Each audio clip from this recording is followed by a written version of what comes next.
নমস্কার, আসসালামু আলাইকুম। প্রথমে ৩ বছরের একটা মেয়ের সাথে রেপ হয়। তারপরে ১৪ বছরের পাঞ্জাবে একটা মেয়ের সাথেও সেম ঘটনাই হয়।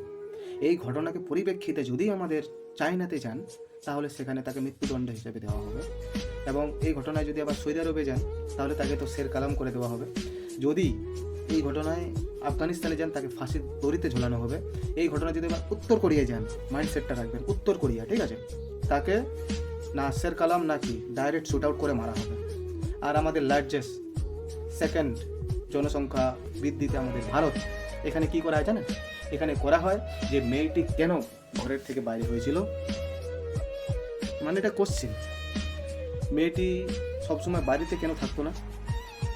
হয়তো মেয়েটার ড্রেসে ছোটো ছিল। 14 বছর একটা মেয়ের কী করে আপনি একটা ড্রেসের উপর নির্ভর করেন? ও তো তখন বাচ্চাই। ভাবা যায় কোশ্চেনের কোয়ালিটি কেমন? এটা নাকি বলে আমাদের সর্বগুরুর সর্বশ্রেষ্ঠ দেশ ভারত। বলতে লজ্জা লাগে এখন।